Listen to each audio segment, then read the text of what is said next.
നമസ്കാരം. ഗൾഫ് ഫോക്കസിലേക്ക് പ്രിയ പ്രേക്ഷകർക്ക് സ്വാഗതം. ഞാൻ ഗോകുൽ രവി. വിശദമായ റിപ്പോർട്ടുകളിലേക്ക്.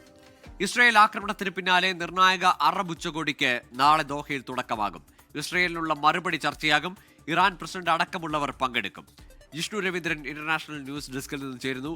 ജിഷ്ണു, ദോഹയിലെ ഇസ്രായേലിന്റെ ആക്രമണത്തിന് ശേഷം കടുത്ത ഭാഷയിലാണ് അതിനോട് അറബ് രാജ്യങ്ങൾ ആകെ പ്രതികരിച്ചത്. അറബ് നേതാക്കൾ, UAE അടക്കമുള്ള നേതാക്കൾ ഖത്തറിലേക്ക് എത്തുകയും ചെയ്തിരുന്നു. അതിന് പിന്നാലെയാണ് ഈ 60ഓളം രാജ്യങ്ങളുടെ ഉച്ചകോടി ചേരുന്നത്. നിർണായകമായ പ്രഖ്യാപനങ്ങൾ പ്രതീക്ഷിക്കുന്നുണ്ട്. ഇതിനുശേഷം അറബ് രാജ്യങ്ങളുടെ ഭാഗത്തു നിന്ന് ഇസ്രായേലിനെതിരെ ഇനി എന്ത് ചെയ്യും, അവരുടെ നീക്കം എന്താകുമെന്നതിൽ ലോകം ആകാംക്ഷയോടെ ഉറ്റുനോക്കുന്നുണ്ട്. തീർച്ചയായും ഗൂഗിൾ, ഖത്തറിൽ നടക്കാനിരിക്കുന്ന നാളെയും മറ്റന്നാളുമായി നടക്കാനിരിക്കുന്ന ഉച്ചകോടി വളരെ പ്രധാനപ്പെട്ടതാണ്. പ്രത്യേകിച്ച് GCC രാഷ്ട്രങ്ങൾ, അറബ് രാഷ്ട്രങ്ങൾക്കിടയിൽ അല്ലെങ്കിൽ GCC രാഷ്ട്രങ്ങൾക്കിടയിൽ വലിയ ഐക്യമുണ്ടാക്കിയെടുക്കാൻ സാധ്യതയുള്ള ഒരു ഉച്ചകോടിയാണിത് എന്നത് വളരെ പ്രധാനപ്പെട്ട കാര്യമാണ്. അത് ഉറപ്പാണ് എന്ന് തന്നെ നമുക്ക് പറയാൻ സാധിക്കും. എന്നാൽ അമേരിക്കയുമായി ഏറെ അടുത്ത് നിൽക്കുന്ന രാജ്യങ്ങളാണ് അറബ് രാജ്യങ്ങൾ, പ്രത്യേകിച്ച് ഖത്തർ. ഖത്തർ വലിയ തോതിൽ നിക്ഷേപം നടത്തുന്ന ഒരു സ്ഥലം കൂടിയാണ് അമേരിക്ക. മാത്രമല്ല, ഖത്തർ എണ്ണ വ്യാപാരത്തിനപ്പുറത്തേക്ക് ഇനി അടുത്ത ഭാവിയിൽ ഖത്തർ കാണുന്ന വ്യവസായം എന്ന് പറയുന്നത് ടൂറിസമാണ്. വലിയ തോതിൽ ടൂറിസം പ്രൊമോട്ട് ചെയ്യാൻ ശ്രമിക്കുന്ന രാജ്യമാണ് ഖത്തർ എന്നതുകൊണ്ട് തന്നെ അമേരിക്കയെ പിണക്കിക്കൊണ്ട് മുന്നോട്ട് പോകാൻ സാധിക്കുമോ എന്ന ചോദ്യമുണ്ട്. അതിനെല്ലാമുള്ള ഉത്തരമാണ് നാളെയും മറ്റന്നാളും നടക്കുന്ന ഉച്ചകോടിയിൽ നമ്മൾ കാണേണ്ടത്. $1.2 ട്രില്യൺ ഈ അടുത്ത് ഖത്തർ അമേരിക്കയിൽ നിക്ഷേപിച്ചിട്ടുള്ളത്. അത് മാത്രമല്ല, ട്രംപിനൊരു പ്രൈവറ്റ് ജെറ്റ് തന്നെ സമ്മാനം നൽകുന്ന സാഹചര്യത്തിലേക്ക് വരെ കാര്യങ്ങൾ എത്തിയിരുന്നു. മാത്രമല്ല, UAE, ബഹ്റിൻ ഉൾപ്പെടെയുള്ള രാജ്യങ്ങൾ അബ്രഹാം അക്കോർഡ്സ് പ്രകാരം, അബ്രഹാം ഉടമ്പടി പ്രകാരം അമേരിക്കയുമായി വളരെ അടുത്ത് നിൽക്കുകയും ഒരു ഉടമ്പടിയിൽ, ഒരു വ്യാവസായിക ഉടമ്പടിയിൽ മുന്നോട്ട് പോവുകയും ചെയ്യുന്ന രാജ്യങ്ങളാണ്. ഈ അബ്രഹാം അക്കോർഡ്സ് ബ്രേക്ക് ചെയ്യുമോ, അതിനെ ഗണ്ണിച്ചുകൊണ്ട് മുന്നോട്ട് പോകുമോ ഈ രാജ്യങ്ങൾ എന്ന ചോദ്യം നിലനിൽക്കുന്നുണ്ട്. അമേരിക്ക കേന്ദ്രീകരിച്ച് മുന്നോട്ട് പോയിരുന്ന ഈ അറബ് രാജ്യങ്ങൾ ഇനി എവിടെ കേന്ദ്രീകരിക്കപ്പെടുമെന്ന ചോദ്യമുണ്ട്. ഖത്തർ ഉൾപ്പെടെയുള്ള രാജ്യങ്ങൾ അമേരിക്കയോടൊപ്പം ചേർന്ന് കണ്ട സ്വപ്നങ്ങളെല്ലാം വേണ്ട എന്ന് വെച്ച് അവരിനി ഏത് അച്ചുതണ്ടിലേക്കാണ് നീങ്ങുക എന്നതാണ് ഏറ്റവും പ്രധാനപ്പെട്ട ചോദ്യം. അത് അലാസ്കയിലെ ഉച്ചകോടിക്ക് ശേഷം ഉണ്ടായ ഒരുപാട് രാഷ്ട്രീയ പരിണാമങ്ങൾ ഉണ്ടായിരുന്നു. ഒടുവിൽ ചൈനയും റഷ്യയും ചേർന്ന് ഒരു പുതിയ അച്ചുതണ്ട് രൂപപ്പെടുന്നു എന്ന ചർച്ചകൾ ഉണ്ടായിരുന്നു. ഒടുവിൽ നാളെയും മറ്റന്നാളും നടക്കുന്ന ഈ ഉച്ചകോടി കഴിയുമ്പോഴത്തേക്കും അറബ് രാജ്യങ്ങൾ അമേരിക്ക കേന്ദ്രീകരിച്ച് നിൽക്കുന്ന ഒരു വലയത്തിൽ നിന്ന് പുറത്തു കടന്ന് റഷ്യ, ചൈന അച്ചുതണ്ടിലേക്ക് അടുക്കുമോ എന്ന ചോദ്യവും വളരെ പ്രധാനപ്പെട്ടതാണ്. എന്തായാലും ഇറാൻ, ഇറാഖ്, ടർക്കി ഉൾപ്പെടെയുള്ള രാജ്യങ്ങൾ ഈ ഉച്ചകോടിയിൽ പങ്കെടുക്കുന്നുണ്ട് എന്നതുകൊണ്ട് തന്നെ വളരെ പ്രധാനപ്പെട്ട തീരുമാനങ്ങൾ ഉണ്ടാകുമെന്ന കാര്യത്തിൽ ഒരു തർക്കവുമില്ല. ഖത്തർ തിരിച്ചടിക്കുമോ എന്ന ചോദ്യമാണ് എല്ലാവരിലും ഉണ്ടാവുക. എന്നാൽ ഖത്തർ അമേരിക്കയെ പിണക്കി തിരിച്ചടിക്കുമോ എന്ന സംശയം വളരെ കാര്യമായ സംശയമാണ്. അത് സാധ്യതയില്ല എന്നൊരു പക്ഷേ നമുക്ക് വിലയിരുത്താൻ സാധിക്കും. എന്നാൽ ഈ പറഞ്ഞതുപോലെ അമേരിക്കയെ പൂർണ്ണമായും ഉപേക്ഷിച്ച് പുതിയൊരു അച്ചുതണ്ടിലേക്ക് ഖത്തർ മാറുകയാണോ എന്ന് നമ്മൾ മനസ്സിലാക്കാൻ, അല്ലെങ്കിൽ അത് വിലയിരുത്താൻ മണിക്കൂറുകൾ മാത്രമേ ബാക്കിയുള്ളൂ. ഒരു വലയത്തിലേക്ക്, പുതിയ അച്ചുതണ്ടിലേക്ക് ഖത്തർ ഉൾപ്പെടെയുള്ള അറബ് രാജ്യങ്ങൾ അടുക്കുകയാണോ, പുതിയ തീരുമാനങ്ങളിലേക്ക്, കടുത്ത തീരുമാനങ്ങളിലേക്ക് അവർ നീങ്ങുകയാണോ എന്ന് നമുക്ക് കണ്ടറിയണം. ഗോകുൽ, തീർച്ചയായും ജിഷ്ണു പറഞ്ഞതാണ്. ഏതായാലും നാളെയും മറ്റന്നാളുമായി നടക്കുന്ന ഉച്ചകോടി നിർണായകമാണ്. അമേരിക്കയുടെ സൈനിക താവളമുള്ള ഖത്തറിലെ ദോഹയിൽ ഇസ്രായേൽ ആക്രമണം നടത്തുമ്പോൾ അത് അറിഞ്ഞില്ല എന്ന ട്രംപിന്റെ ഭാഷ്യം, അല്ലെങ്കിൽ ട്രംപിന്റെ വാദത്തെ കുടിച്ച വെള്ളത്തിൽ പോലും വിശ്വസിക്കാനാവില്ല എന്നതാണ് അറബ് രാജ്യങ്ങളുടെ ആകെ പ്രതികരണം. അപ്പോൾ ഇനിയൊരു പുതിയ ശാക്തികചേരിയുടെ, ലോകക്രമത്തിൽ ഒരു പുതിയ ശാക്തികചേരിയുടെ ഉദയത്തിനാകുമോ ഇനി ഈ ഉച്ചകോടി വഴിവെക്കുക എന്നതാണ് ആകാംക്ഷയോടെ കാത്തിരിക്കുന്നു. ഒപ്പം ഖത്തർ ഏത് തരത്തിൽ ഈ ആക്രമണത്തിന് ഇസ്രായേലിന് മറുപടി നൽകുമെന്നതും ലോകം ഉറ്റുനോക്കുകയാണ്. ജിഷ്ണു രവീന്ദ്രനാണ് ഇന്റർനാഷണൽ ന്യൂസ് ഡെസ്കിൽ നിന്ന് വിശദാംശങ്ങൾ നൽകിയത്. ഗസയിൽ ഇസ്രായേൽ ആക്രമണം പതിവാക്കിയതോടെ ആശുപത്രികളിലേക്ക് പരിക്കേറ്റവർ പ്രവഹിക്കുകയാണ്. അവശ്യ സൗകര്യങ്ങളുടെ അപര്യാപ്തതയുണ്ടെങ്കിലും രോഗികളെ കഴിയുന്ന പോലെ ചികിത്സിക്കുന്ന അനുഭവം ഡോക്ടർ സന്തോഷ് കുമാർ 24മായി പങ്കുവെക്കുകയാണ്. ചോര വാർന്നെത്തുന്ന രോഗികളെ കിടത്താൻ കിടക്ക പോലുമില്ലാതെയാണ് ജീവൻ പണയം വെച്ച് ആരോഗ്യ പ്രവർത്തകർ ഇവിടെ സേവനം ചെയ്യുന്നത്. ഗസയിലെ അൽമവാസിയിലെ ഫീൽഡ് ഹോസ്പിറ്റലായ നാസർ ആശുപത്രിയിലാണ് സന്തോഷ് കുമാർ ഇപ്പോൾ പ്രവർത്തിക്കുന്നത്. നിലവിൽ അവശേഷിക്കുന്ന ഏക വലിയ സർക്കാർ ആശുപത്രിയാണിത്. നേരത്തെ പലപ്പോഴായി ആക്രമണം നേരിട്ട സ്ഥാപനം. ആശുപത്രിക്ക് മേൽ ബോംബ് വർഷിച്ച് 500-ലധികം ആളുകൾ മരിച്ചിട്ടുണ്ട്. രണ്ടാമത്തെ ഒരു ബോംബ് വീണ്ടും അതേ സ്ഥലത്ത് തന്നെ വീഴുകയും ഏകദേശം 50ഓളം ആൾക്കാർ മരിക്കുകയും അതിനകത്ത് ഡോക്ടർമാരും നഴ്സുമാരും അടക്കമുള്ള വളരെ വലിയ ഒരു സംഘമാണ് വാസ്തവത്തിൽ അത് ആ ഒരു സമയത്ത് മരിച്ചു വീണത്. ഒരു മാസത്തിലധികമായി ഡോക്ടർ സന്തോഷ് കുമാർ പ്രവർത്തിക്കുന്ന നാസർ ആശുപത്രിയുടെ കാഷ്വാലിറ്റിയിലെ റെഡ് ഏരിയയിൽ മാത്രം 150-ലധികം ആളുകളാണ് ഇപ്പോഴുള്ളത്. ലഭ്യമാകുന്ന സംവിധാനങ്ങൾ വെച്ച് പരിമിതമായ ചികിത്സ മാത്രമാണ് നൽകുന്നതെന്നും ഡോക്ടർ സന്തോഷ്. ഭക്ഷ്യവസ്തുക്കൾ പോലും ലഭിക്കുന്നില്ലെന്നും സന്തോഷ് കുമാർ പറയുന്നു. ഭക്ഷണ സാധനങ്ങൾ ഒന്നും തന്നെ കിട്ടാറില്ല. അപ്പോൾ ഭക്ഷണ സാധനങ്ങൾക്കാണ് അതിഭയങ്കരമായ വിലയുമാണ്. ഒരു കിലോ പഞ്ചസാരയ്ക്ക് $100, അതായത് 8000-ലധികം രൂപയാണ് ഒരു കിലോ പഞ്ചസാരയ്ക്ക് മാത്രമാവുന്നത്. ഒരു കിലോ ആട്ടയ്ക്ക് ഏകദേശം $40 ഉള്ളത്. ഭക്ഷ്യവിതരണ സ്ഥലത്ത് നടക്കുന്ന വെടിവെപ്പിലാണ് ഏറ്റവും അധികം ആളുകൾ മരിക്കുന്നതെന്നും താമസ സ്ഥലം പോലും ഇല്ലാതെ ടെന്റുകളിലാണ് രോഗികളെ താമസിപ്പിക്കുന്നതെന്നും ഡോക്ടർ പറഞ്ഞു. ഒരു ദിവസം 20ഓളം സർജറികളാണ് ഡോക്ടർ സന്തോഷ് കുമാർ നടത്തുന്നത്. ഗസാസിറ്റിയിൽ നടക്കുന്ന കടുത്ത സൈനികാക്രമണത്തിൽ നിന്ന് രക്ഷപ്പെട്ടു വരുന്നവരാണ് നാസർ ആശുപത്രിയിൽ ചികിത്സയ്ക്കെത്തുന്നത്. News desk 24. സുശീല കർക്കെ പ്രധാനമന്ത്രിയായതോടെ നേപ്പാളിൽ പ്രക്ഷോഭം കെട്ടടങ്ങുന്നു. നേപ്പാളിലെ ജനങ്ങൾക്കൊപ്പം ഇന്ത്യ ഉറച്ചു നിൽക്കുമെന്ന് ആശംസ അറിയിച്ച് പ്രധാനമന്ത്രി നരേന്ദ്രമോദി പറഞ്ഞു. സുശീല കർക്കെയുടെ നിയമനം ഭരണഘടനാ വിരുദ്ധമാണെന്നും നിയമപരമായി നേരിടുമെന്നും നേപ്പാൾ ബാർ അസോസിയേഷൻ വ്യക്തമാക്കി. 2026 മാർച്ച് 5-ന് നേപ്പാളിൽ തെരഞ്ഞെടുപ്പ് നടക്കും. ജൻസി പ്രക്ഷോഭമുണ്ടാക്കിയ രാഷ്ട്രീയ അനിശ്ചിതാവസ്ഥയ്ക്കൊടുവിൽ കഴിഞ്ഞ ദിവസം വൈകിട്ടാണ് മുൻ ചീഫ് ജസ്റ്റിസ് സുശീല കർക്കി നേപ്പാളിന്റെ ഇടക്കാല പ്രധാനമന്ത്രിയായി ചുമതലയേറ്റെടുത്തത്. പാർലമെന്റ് പിരിച്ചുവിട്ടതായും 2026 മാർച്ച് 5-ന് തിരഞ്ഞെടുപ്പ് നടത്തുമെന്നും പ്രസിഡന്റ് പ്രഖ്യാപിച്ചു. സുശീല കർക്കിക്ക് കീഴിൽ 7 മന്ത്രിമാർ അടങ്ങുന്ന താൽക്കാലിക സർക്കാരാകും അതുവരെ ഭരണ ചുമതല നിർവഹിക്കുക. സുശീല കർക്കിയെ അഭിനന്ദിച്ച പ്രധാനമന്ത്രി നരേന്ദ്രമോദി നേപ്പാളിലെ ജനങ്ങളുടെ സമാധാനത്തിനും പുരോഗതിക്കും സമൃദ്ധിക്കുമായി ഇന്ത്യ ഉറച്ചു നിൽക്കുമെന്ന് പ്രതികരിച്ചു. സുശീല കർക്കിയുടെ നിയമനവും പാർലമെന്റ് പിരിച്ചുവിട്ടതും ഭരണഘടനാ വിരുദ്ധമാണെന്നും നിയമപരമായ പരിഹാരങ്ങൾ തേടുമെന്നും നേപ്പാൾ ബാർ അസോസിയേഷൻ വ്യക്തമാക്കി. കാഠ്മണ്ഡുവിലെ നേപ്പാൾ പോലീസ് സേനയും സർക്കാർ ഓഫീസുകളും വീണ്ടും പ്രവർത്തനക്ഷമമായി. നേപ്പാൾ സുപ്രീം കോടതിയും ബാങ്കുകളും ഘട്ടം ഘട്ടമായി തുറക്കും. 24 ഡൽഹി. മാധ്യമങ്ങളെ കുറ്റപ്പെടുത്തി ലൈംഗികാരോപണത്തിൽ കോൺഗ്രസ് നടപടി നേരിട്ട രാഹുൽ മാങ്കൂട്ടത്തിൽ MLA മാധ്യമങ്ങളുടെ ലക്ഷ്യം താൻ മാത്രമല്ലെന്നും കോൺഗ്രസ് പാർട്ടിയാണെന്നും രാഹുൽ വാട്സപ്പ് ഗ്രൂപ്പിലെ സന്ദേശത്തിൽ പറയുന്നു. കമന്റ്സ് മിഷൻ 2026 എന്ന വാട്സപ്പ് ഗ്രൂപ്പിലാണ് രാഹുലിന്റെ പോസ്റ്റ്. വിവരങ്ങളുമായി മനീഷ് മഹിബാൽ ചേരുന്നുണ്ട്. മനീഷ്, രാഹുൽ ഈ കഴിഞ്ഞ ദിവസങ്ങളിലൊക്കെ ഉയർന്നു വന്ന വിവാദങ്ങൾ അല്ലെങ്കിൽ ഈ മാധ്യമങ്ങളിൽ വന്ന വാർത്തകളെയൊക്കെ ചേർത്ത് വെച്ചുകൊണ്ട് സംസാരിക്കുകയാണല്ലോ. ഇത് ഔദ്യോഗിക വാട്സപ്പ് ഗ്രൂപ്പാണോ? ഗോകുൽ, ഇത് കമന്റ്സ് മിഷൻ 2026 കോൺഗ്രസിന്റെ സൈബർ സെല്ലിന്റെ മീഡിയ ഗ്രൂപ്പാണ്. ഇതിനകത്ത് ആണ് ഇങ്ങനൊരു മെസ്സേജ് ഇട്ടിരിക്കുന്നത്. പ്രധാനമായും മാധ്യമങ്ങളെ കുറ്റപ്പെടുത്തുകയാണ്. അത് കോൺഗ്രസിനെ ദുർബലപ്പെടുത്തുകയാണ് മാധ്യമങ്ങളുടെ ഉദ്ദേശം.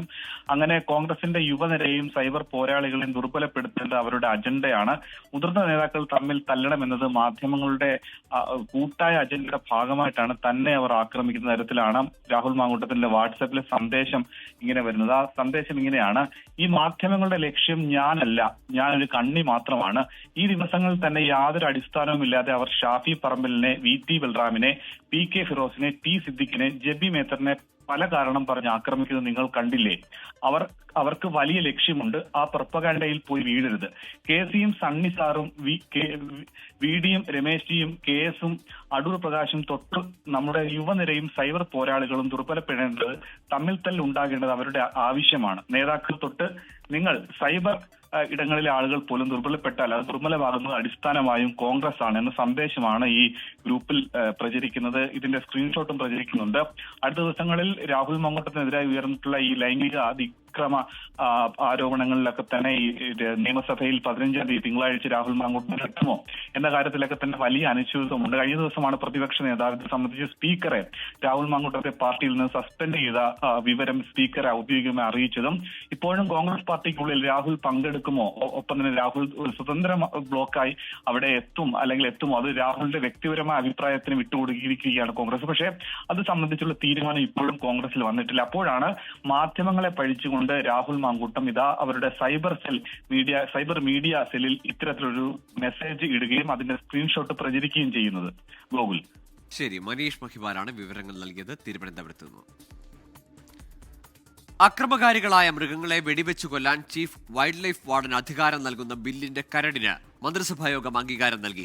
കേന്ദ്ര നിയമത്തിൽ ഭേദഗതി വരുത്തുന്നതാണ് ബിൽ. കേന്ദ്രവുമായി ഏറ്റുമുട്ടലില്ലെന്നും വന നിയമങ്ങളിൽ കാലോചിത മാറ്റത്തിനാണ് സർക്കാർ ശ്രമിക്കുന്നതെന്നും മന്ത്രി എ കെ ശശീന്ദ്രൻ വ്യക്തമാക്കി. അക്രമകാരികളായ വന്യമൃഗങ്ങളെ കൊല്ലുന്നതിന് 1972 കേന്ദ്ര വന്യജീവി നിയമപ്രകാരം കടുത്ത വ്യവസ്ഥകളാണുള്ളത്. 6 അംഗ സമിതി രൂപീകരിക്കുകയും ക്യാമറ സ്ഥാപിച്ച് നിരീക്ഷിക്കുകയും വേണം. പിന്നീട് കെണിവെച്ച് പിടികൂടണം. ഇതിനും കഴിയാതെ വന്നാൽ മാത്രമാണ് വെടിവെച്ച് പിടികൂടാനുള്ള വ്യവസ്ഥ. ഈ കർശന വ്യവസ്ഥയ്ക്ക് ഇളവ് നൽകുന്ന നിയമ ഭേദഗതിക്കാണ് അംഗീകാരം നൽകിയത്. ഇതുപ്രകാരം മനുഷ്യജീവന് ഒരു മൃഗം അപകടം വരുത്തുന്നുവെന്ന വിവരം ജില്ലാ കലക്ടറോ വനം വകുപ്പിലെ ഉദ്യോഗസ്ഥരോ CCF-നെ അറിയിക്കണം. ഇതോടെ മൃഗത്തെ വെടിവെച്ച് കൊല്ലാനുള്ള ഉത്തരവ് ചീഫ് വൈൽഡ് ലൈഫ് വാർഡന് ഇറക്കാനാകും. കേന്ദ്ര നിയമത്തിലെ 11-ാം വകുപ്പ് പ്രകാരം ഇപ്പോൾ അനുവദിച്ചിട്ടുള്ള ഇളവുകൾ, അധികാരങ്ങൾ അത് അതാത് സന്ദർഭങ്ങളിൽ ഉപയോഗിക്കാൻ സംസ്ഥാനങ്ങൾക്ക് പ്രത്യേകമായ തീരുമാനമെടുക്കാനുള്ള അവകാശം വേണമെന്ന് പറഞ്ഞു. നിയമസഭ ബില്ലിന് അംഗീകാരം നൽകിയാലും കേന്ദ്ര നിയമത്തിൽ ഭേദഗതി വരുത്തുന്നതിനാൽ രാഷ്ട്രപതിയുടെ അനുമതി വേണ്ടിവരും. തിരഞ്ഞെടുപ്പ് കൂടി മുന്നിൽ കണ്ടാണ് നിയമ ഭേദഗതിയുമായി സർക്കാർ എത്തിയത്. സ്വകാര്യ ഭൂമിയിലെ ചന്ദനം മുറിക്കാൻ അനുമതി നൽകുന്ന വനം നിയമ ഭേദഗതിക്കും മന്ത്രിസഭായോഗം അംഗീകാരം നൽകി. വനം വകുപ്പിന്റെ അനുമതിയോടെ ചന്ദനമരം മുറിച്ചു നീക്കാമെന്നാണ് വ്യവസ്ഥ. കൂടിയാലോചനയ്ക്ക് ശേഷമായിരിക്കും ഇക്കോ ടൂറിസം ബോർഡ് ബില്ല് മന്ത്രിസഭായോഗത്തിന് മുന്നിലെത്തുക. 24 തിരുവനന്തപുരം. രാജ്യവ്യാപക വോട്ടർ പട്ടിക പരിഷ്കരണത്തിനുള്ള നടപടികൾ തുടങ്ങിയതായി തെരഞ്ഞെടുപ്പ് കമ്മീഷൻ സുപ്രീം കോടതിയിൽ. അടുത്ത വർഷം ജനുവരി 1 യോഗ്യത നിശ്ചയിച്ച് അന്തിമ വോട്ടർ പട്ടിക പ്രസിദ്ധീകരിക്കുമെന്ന് സത്യവാങ്മൂലം. SIR-മായി മുന്നോട്ട് പോകാനുള്ള നിർദ്ദേശം സംസ്ഥാനത്തെ തെരഞ്ഞെടുപ്പ് ഓഫീസർമാർക്ക് ജൂണിൽ തന്നെ നൽകിയിരുന്നതായും തെരഞ്ഞെടുപ്പ് കമ്മീഷൻ വ്യക്തമാക്കി. പ്രതിപക്ഷ എതിർപ്പുകൾ മറികടന്നാണ് രാജ്യവ്യാപകമായി തീവ്ര വോട്ടർ പട്ടിക പരിഷ്കരണം നടപ്പിലാക്കാനുള്ള തെരഞ്ഞെടുപ്പ് കമ്മീഷന്റെ തീരുമാനം. BJP നേതാവ് അശ്വിനി കുമാർ ഉപാധ്യായയുടെ പൊതുതാൽപര്യ ഹർജിക്ക് നൽകിയ മറുപടി സത്യവാങ്മൂലത്തിലാണ് SIR നടപടികൾ തുടങ്ങിയതായി കമ്മീഷൻ വ്യക്തമാക്കുന്നത്. എല്ലാ സംസ്ഥാനങ്ങളിലും കേന്ദ്രഭരണ പ്രദേശങ്ങളിലും തെരഞ്ഞെടുപ്പുകൾക്ക് മുന്നോടിയായി ഇടവേളകളിൽ SIR നടപ്പാക്കണമെന്നായിരുന്നു ഹർജി. എന്നാൽ ഇത് പ്രാവർത്തികമല്ലെന്നും പരിഷ്കരണം എപ്പോൾ എങ്ങനെ നടത്തണമെന്നത് തീരുമാനിക്കാനുള്ള അധികാരം കമ്മീഷന് മാത്രമാണെന്നും സത്യവാങ്മൂലത്തിൽ പറയുന്നു. രാജ്യവ്യാപക വോട്ടർ പട്ടിക പരിഷ്കരണത്തിനായി 2025 ജൂണിൽ തന്നെ നടപടികൾ തുടങ്ങിയിരുന്നു. ഇത് സംബന്ധിച്ച് മുന്നൊരുക്കം നടത്താൻ ജൂലൈ 5 സംസ്ഥാന തെരഞ്ഞെടുപ്പ് ഓഫീസർമാർക്ക് നിർദ്ദേശവും നൽകി. പ്രാരംഭ നടപടികളുടെ പുരോഗതി വിലയിരുത്താനാണ് ഈ മാസം 10 ഡൽഹിയിൽ യോഗം ചേർന്നത്. നടപടികൾ പൂർത്തിയാക്കി 2026 ജനുവരി 1 മുന്നേ അന്തിമ വോട്ടർ പട്ടിക പ്രസിദ്ധീകരിക്കാനാണ് ആലോചന. വോട്ടർ പട്ടിക പരിഷ്കരണത്തെ എതിർക്കുമെന്ന് കേരളത്തിലടക്കം പ്രതിപക്ഷ പാർട്ടികൾ ഇതിനോടകം വ്യക്തമാക്കിയിരുന്നു. 24 Delhi. Welcome back to Gulf focus. വയനാട്ടിലെ കോൺഗ്രസിനെ പ്രതിരോധത്തിലാക്കി DCC മുൻ ട്രഷറർ NM വിജയന്റെ മരുമകൾ പത്മജ ആത്മഹത്യയ്ക്ക് ശ്രമിച്ചു. കുറച്ച് വ്യക്തികൾ ചേർന്ന് തങ്ങളെയും പാർട്ടിയെയും നശിപ്പിച്ചുവെന്നും കോൺഗ്രസിൽ ഇനി വിശ്വാസമില്ലെന്നും പത്മജ പറഞ്ഞു. T സിദ്ദിഖ് MLA-യുടെ ഓഫീസിലേക്ക് DYFI നടത്തിയ മാർച്ച് പോലീസ് തടഞ്ഞു. കോൺഗ്രസ് സ്വന്തം പാർട്ടിക്കാരെ പോലും ചതിക്കുന്ന നിലപാടാണ് സ്വീകരിക്കുന്നതെന്ന് CPIM സംസ്ഥാന കമ്മിറ്റി അംഗം CK ശശീന്ദ്രൻ ആരോപിച്ചു. DYFI MLA ഓഫീസിൽ അതിക്രമം കാട്ടിയെന്ന് ആരോപിച്ച് UDF പ്രവർത്തകർ റോഡ് ഉപരോധിച്ചു. ഇന്നുച്ചയ്ക്ക് 1 മണിയോടെയാണ് പത്മജ കൈഞ്ഞരമ്പ് മുറിച്ച് ആത്മഹത്യക്ക് ശ്രമിച്ചത്. കോൺഗ്രസിനെതിരെ കുറിപ്പെഴുതി വെച്ചായിരുന്നു പത്മജ ആത്മഹത്യക്ക് ശ്രമിച്ചത്. കോൺഗ്രസ് നേതൃത്വത്തിനെതിരായ രൂക്ഷ വിമർശനം പത്മജ ആവർത്തിച്ചു. കുറച്ച് വ്യക്തികൾ ചേർന്ന് ഒരു പാർട്ടിയെ നശിപ്പിച്ചു, ഞങ്ങളുടെ ജീവിതം നശിപ്പിച്ചു. ഇനി ഈ പാർട്ടിയിൽ ഞാൻ വിശ്വസിക്കില്ല. അവരെടുത്ത് ഞാൻ പറഞ്ഞല്ലോ, ഞങ്ങളെ പട്ടയം അവരെടുത്ത് തന്നേ പറ്റുള്ളൂ. അത് ഞങ്ങൾക്കുള്ള അവകാശമാണ്, അവരുടെ ഔദാര്യമല്ല. മുൻ MLA CK ശശീന്ദ്രന്റെ നേതൃത്വത്തിൽ LDF സംഘം പത്മജയെ സന്ദർശിച്ചു. വയനാട്ടിലെ കോൺഗ്രസ് വലിയ ഒരു തട്ടിപ്പുകാരുടെയും വെട്ടിപ്പുകാരുടെയും അധോലോക സംഘത്തിൻ്റെയും റിയൽ എസ്റ്റേറ്റുകാരുടെയും നേതൃത്വത്തിലായിപ്പോയി. എല്ലാവരും പരസ്പരം കാശുണ്ടാക്കാൻ വേണ്ടി വെട്ടിപ്പിടിച്ച് കാശുണ്ടാക്കുകയാണ് രാഷ്ട്രീയ പ്രവർത്തനം. ആശുപത്രിയിലെത്തിയ BJP ജില്ലാ പ്രസിഡന്റ് പ്രശാന്ത് മലവയൽ കോൺഗ്രസിനെതിരെ രൂക്ഷ വിമർശനമാണ് ഉന്നയിച്ചത്. DYFI പ്രവർത്തകർ T സിദ്ദിഖ് MLA-യുടെ ഓഫീസിലേക്ക് മാർച്ച് നടത്തി.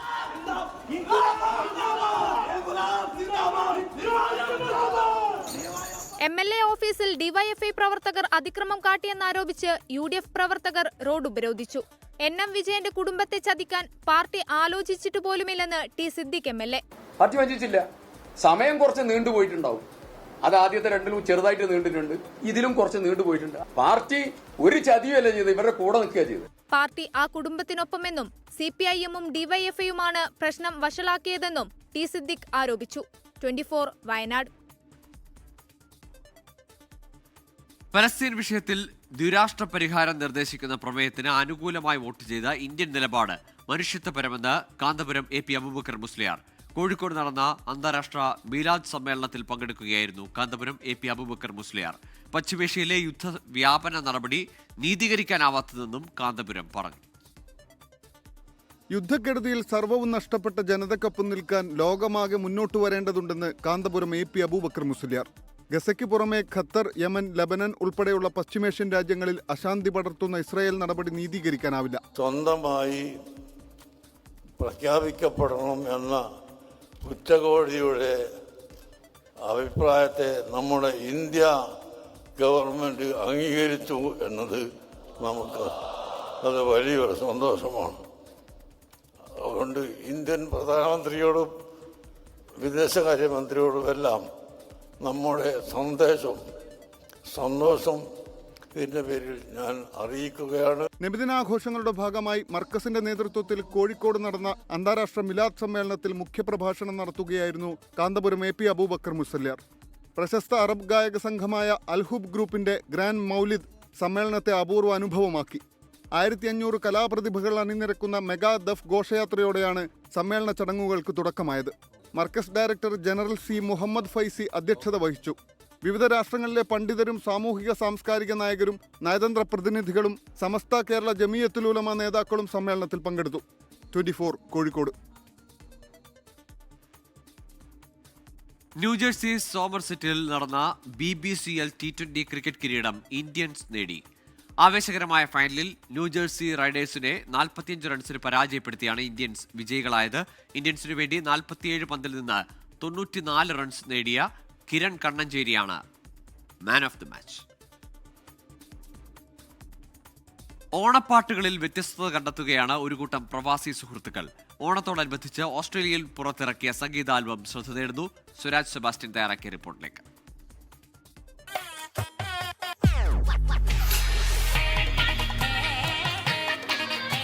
പതിവ് ശൈലിയിൽ നിന്നും വ്യത്യസ്തമായി ഓണപ്പാട്ടിനെ അവതരിപ്പിക്കുകയാണ് ഒരു വെടക്കൻ ഓണം എന്ന പേരിൽ പുറത്തിറങ്ങിയ സംഗീത ആൽബം. തെക്കൻ ബ്രിസ്ബെയിനിൽ സ്ഥിരതാമസമാക്കിയ ഒരു കൂട്ടം പ്രവാസി സുഹൃത്തുക്കളാണ് ഓണപ്പാട്ട് പുറത്തിറക്കിയിരിക്കുന്നത്.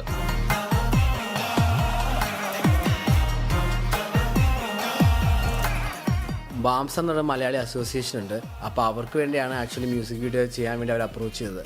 അപ്പോൾ ഞാൻ ഇവരോടൊക്കെ പറഞ്ഞു. അപ്പോൾ ഇവർ എല്ലാവരും 1 വീക്ക് കൊണ്ട് നമുക്ക് ഷോർട്ട് നോട്ടീസ് ആയിരുന്നു. 1 വീക്ക് കൊണ്ട് നമ്മളെല്ലാവരും ഇത് സ്ക്രിപ്റ്റ് എഴുതി, ലിറിക്സ് എഴുതി, അതുപോലെ തന്നെ പാട്ട് കമ്പോസ് ചെയ്തു. നമ്മൾ ഒരു ഷൂട്ട് ചെയ്ത് ഔട്ട്പുട്ട് വന്നു.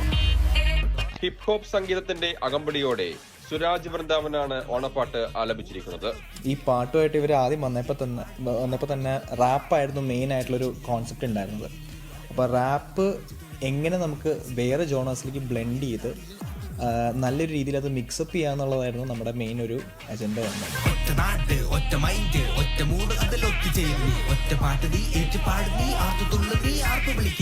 ചടുലമായ സംഗീതത്തിനൊപ്പം ചിട്ടയായ വരികളും എഴുതി ചേർത്താണ് പാട്ട് അണിയിച്ചൊരുക്കിയിരിക്കുന്നത്. അതിൻ്റെ അകത്ത് ഉപയോഗിച്ചാണെങ്കിൽ ഒറ്റ നാട്, ഒറ്റ മൈൻഡ്, ഒറ്റ മൂഡ്, അതിൽ ഒത്തുചേരുക എന്ന് പറയുന്നത് ഭയങ്കര സിമ്പിളാണ്. നമുക്ക് പെട്ടെന്ന് കേട്ട് പെട്ടെന്ന് ഒരു കൊച്ചുകുട്ടിക്ക് പോലും അത് റിപ്പീറ്റ് ചെയ്ത് പാടാൻ പറ്റുന്ന ഒരു മൂഡിൽ, എന്നാൽ പിന്നെ എല്ലാവർക്കും ഒന്ന് ഏറ്റ് പാടാമെന്നുള്ളൊരു മൂഡിലാണ് നമ്മൾ ആ സാധനം എഴുതിയത്.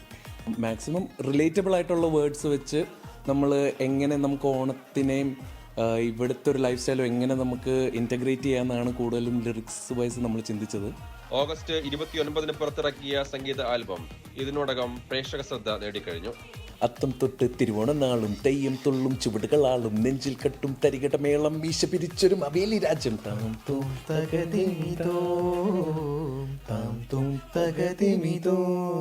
കേട്ട് ശീലിച്ച ഓണപ്പാട്ടുകളിൽ നിന്നും വിഭിന്നമായി തങ്ങളുടെ അഭിരുചിക്കനുസരിച്ച് ഒരു പാട്ട് പുറത്തിറക്കാൻ കഴിഞ്ഞതിന്റെ സംതൃപ്തിയിലാണ് ഈ ചങ്ങാതിക്കൂട്ടം. ഓസ്ട്രേലിയയിൽ നിന്നും Suraj Sebastian, 24. World Malayali federation Somali land national കൗൺസിലിന്റെ നേതൃത്വത്തിൽ ഓണാഘോഷം സംഘടിപ്പിച്ചു. ചുരുക്കം ചില മലയാളികൾ മാത്രമുള്ള സൊമാലി ലാൻഡിൽ ലഭ്യമായ സാഹചര്യങ്ങൾ ഉപയോഗിച്ചാണ് ഓണാഘോഷം സംഘടിപ്പിച്ചത്. WMF ഭാരവാഹികൾ പരിപാടികൾക്ക് നേതൃത്വം നൽകി.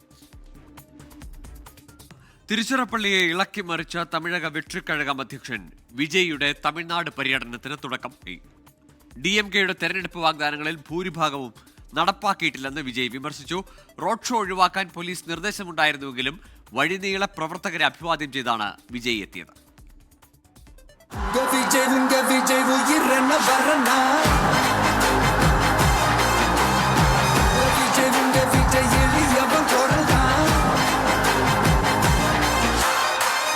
റോഡ് ഷോ വേണ്ടെന്ന് പോലീസ്, ജനങ്ങളെ കണ്ടേ വരികയുള്ളൂ എന്ന് വിജയ്.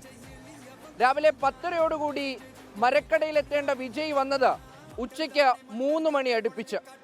ഏതാണ്ട് 4.5 മണിക്കൂർ തിരുച്ചിറപ്പള്ളി സ്തംഭിച്ചു. അണ്ണാദുരൈ തെരഞ്ഞെടുപ്പിൽ മത്സരിക്കാൻ തീരുമാനിച്ചതും MGR ആദ്യ പാർട്ടി സമ്മേളനം തുടങ്ങിയതും തിരുച്ചിറപ്പള്ളിയിൽ നിന്നാണെന്ന് പറഞ്ഞ വിജയ് DMKയെ കടന്നാക്രമിച്ചു.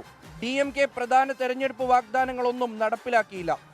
ആരോഗ്യം, വിദ്യാഭ്യാസം, സ്ത്രീ സുരക്ഷ എന്നിവയിൽ വിട്ടുവീഴ്ചയില്ലെന്ന് വിജയ്. ഒരു ചില മണ്ണ് തൊട്ടാ ரொம்ப நல்லது, சில நல்ல காரியங்களை இந்த இடத்துல இருந்து தொடங்கினா நல்லதுன்ட்டு இந்த பெரியவங்கெல்லாம் சொல்லி நம்ம கேள்விப்பட்டிருப்போம் இல்லையா? அந்த மாதிரி திருச்சியில தொடங்கின எல்லாமே திருப்பமுனையா அமையும்னு சொல்லுவாங்க. MGR പ്രതിമയ്ക്ക് മുന്നിൽ നിന്ന് ആരംഭിച്ച വിജയുടെ പര്യടനത്തെ സർക്കാരും പ്രതിപക്ഷ പാർട്ടികളും സൂക്ഷ്മമായി നിരീക്ഷിക്കുന്നുണ്ട്. AIDMKയിലെ ഭിന്നതകൾ മുതലെടുത്ത് NDA സഖ്യത്തിൽ നിന്ന് വിട്ടുപോയ ആരെങ്കിലെയും ചേർത്തു നിർത്തി സർക്കാർ വിരുദ്ധ വോട്ടുകൾ തൻ്റെ പെട്ടിയിലെത്തിക്കാൻ വിജയ് ഏറെ പാടുപെടേണ്ടി വരും.